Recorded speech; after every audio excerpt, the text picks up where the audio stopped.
20th question ಇಲ್ಲಿ ಏನ್ ಕೊಟ್ಟಿದ್ದಾರೆ ನೋಡ್ರಿ. In the given figure find the value of sine C plus cos A.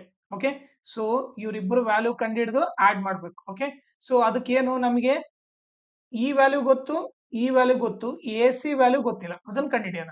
Okay, so ಇದು right triangle ಐತಂದ್ರೆ ಈ 90 degree opposite ಇರೋದನ್ನ ಏನಂತ ಬರಿಬೋದು ನಾನು? ಹೈಪೋಟೆನ್ಸ್ ಅಂತ ಬರಿತೀನಿ. ಓಕೆ, ಇದನ್ನ ಆಲ್ಟಿಟ್ಯೂಡ್, ಇದನ್ನ ಬೇಸ್ ಅಂತ ಬರಿತೀನಿ. So first Pythagoras theorem apply ಮಾಡ್ತೀನಿ. ಏನ್ ಮಾಡ್ತೀನಿ? Apply Pythagoras theorem to triangle A B C. So Pythagoras theorem general formula ಏನು? Hypotenuse square is equal to altitude square plus base square. ಈಗ hypotenuse ಏನು ಗೊತ್ತಿಲ್ಲ, ಎ ಸಿ ಸ್ಕ್ವೇರ್ ಅಂತ ಬರ್ತೀನಿ. Altitude ಎಷ್ಟು? 1 ಅಂತ ಗೊತ್ತು, 1 ಸ್ಕ್ವೇರ್. ಈಗ ನೀವು ನೋಡಿದ್ರೆ ಬೇಸ್ ಬಂದ್ಬಿಟ್ಟೇನು? √3. So √3 whole square. ಅವಾಗ ಏನಾಯ್ತು? ಸ್ಕ್ವೇರ್ ರೂಟ್ ಕ್ಯಾನ್ಸಲ್ ಆಯ್ತು. 1 ಸ್ಕ್ವೇರ್ 1, ಇದೇನಾಯ್ತು? 3 ಆಯ್ತು. A C square is equal to 1 + 3 ಏನಾಗುತ್ತೆ? 4 ಆಗುತ್ತೆ. A C is equal to square ಆ ಕಡೆ ಹೋದ್ರೆ ರೂಟ್ ಆಗುತ್ತೆ. √4 ಅಂದ್ರೆ ನಥಿಂಗ್ 2. ಸೊ ನನಗೆ ಇವಾಗ ಎ ಸಿ ವ್ಯಾಲ್ಯೂ 2 ಅಂತ ಗೊತ್ತಾಯ್ತು. ಸೊ ಅದನ್ನ ಇಲ್ಲಿ ಬರ್ಬಿಡ್ತೀನಿ. ಎ ಸಿ ವ್ಯಾಲ್ಯೂ ಏನು? 2 ಅಂತ ಗೊತ್ತಾಯ್ತು. ಓಕೆ, ಸೊ ನಾನೇನ್ ಮಾಡ್ತೀನಿ? ಇದನ್ನ ಎರೇಸ್ ಮಾಡ್ಬಿಡ್ತೀನಿ ಇವಾಗ.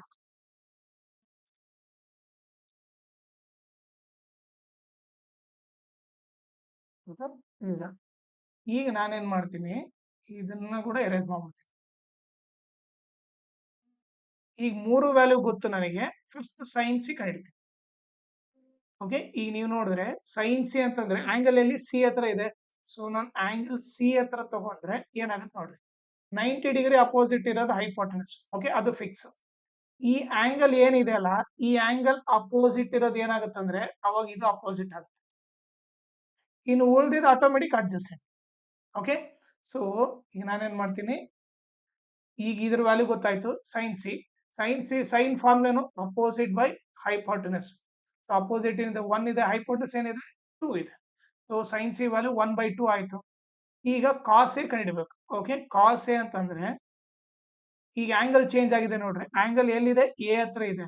ಸೊ ಈಗ ನಾನೇನ್ ಮಾಡ್ಬೇಕಂದ್ರೆ ಆಂಗಲ್ ಎ ಹತ್ರ ಹಾಕೋಬೇಕು. ಓಕೆ, ನಾನು ಇದನ್ನ ಎರೇಸ್ ಮಾಡ್ಬಿಡ್ತೀನಿ. ಸೊ ನಮ್ಗೆ ಆಲ್ರೆಡಿ ಏನ್ ಗೊತ್ತು? 90 ಡಿಗ್ರಿ ಅಪೋಸಿಟ್ ಇರೋದು hypotenuse.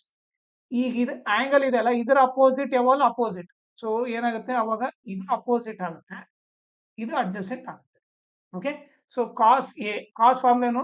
Adjacent by hypotenuse. So ಇಲ್ಲಿ ಅಡ್ಜಸೆಂಟ್ ವ್ಯಾಲ್ಯೂ ಏನಿದೆ? 1 ಇದೆ. ಓಕೆ, ಹೈಪೋಟೆನಸ್ ವ್ಯಾಲ್ಯೂ ಏನಿದೆ? 2 ಇದೆ. 1/2 ಆಗುತ್ತೆ. ಸೊ ಇವಾಗ sine C plus cos A.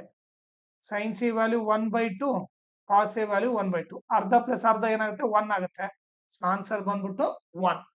ನನ್ನ ಟೀಚಿಂಗ್ ಇಷ್ಟ ಆದ್ರೆ ನನ್ನ ವಾಟ್ಸಪ್ ಚಾನಲ್ ನ ಜಾಯ್ನ್ ಆಗ್ರಿ. ಅದ್ರ ಲಿಂಕ್ ನ ಈ ವಿಡಿಯೋ ಡಿಸ್ಕ್ರಿಪ್ಷನ್ ಅಲ್ಲಿ ಹಾಕಿರ್ತೀನಿ. ಓಕೆ, ಅದರಿಂದ ನೀವು ನನ್ನ ವಾಟ್ಸಪ್ ಚಾನಲ್ ನ ಜಾಯ್ನ್ ಆಗ್ರಿ. ಆಮೇಲೆ ನನ್ನ ಚಾನಲ್ ನ ಮ್ಯಾಕ್ಸಿಮಮ್ ಶೇರ್ ಮಾಡ್ರಿ, ಸೋ ದಟ್ ಎಕ್ಸಾಮ್ ಟೈಮ್ ಅಲ್ಲಿ ಎಲ್ಲರಿಗೂ ಹೆಲ್ಪ್ ಆಗುತ್ತೆ. ಆಮೇಲೆ ಈ ವಿಡಿಯೋ ಡಿಸ್ಕ್ರಿಪ್ಷನ್ ಅಲ್ಲಿ ಓಕೆ ಮ್ಯಾಥ್ಸ್ ಪ್ರಿಪರೇಟರಿ ಇದ್ದು ಎಲ್ಲಾ ಕ್ವಶನ್ ಸಾಲ್ವ್ ಮಾಡ್ಬಿಟ್ಟು ಓಕೆ ಸೆಟ್ ಟು ಎಲ್ಲಾ ಸಾಲ್ವ್ ಮಾಡ್ಬಿಟ್ಟು ಅದ್ರ ಸೊಲ್ಯೂಷನ್ ಈ ವಿಡಿಯೋ ಡಿಸ್ಕ್ರಿಪ್ಷನ್ ಅಲ್ಲಿ ಹಾಕಿರ್ತೀನಿ. ಆಮೇಲೆ ಅದ್ರ ಜೊತೆಗೆ ಇನ್ಸ್ಟಾಗ್ರಾಮ್ ಚಾನಲ್ ಲಿಂಕು ಮತ್ತೆ ಟೆಲಿಗ್ರಾಮ್ ಚಾನಲ್ ಲಿಂಕು, ಅದ್ರ ಲಿಂಕು ಹಾಕಿರ್ತೀನಿ. ಅದನ್ನ ಕೂಡ ನೀವು ಫಾಲೋ ಮಾಡಿ.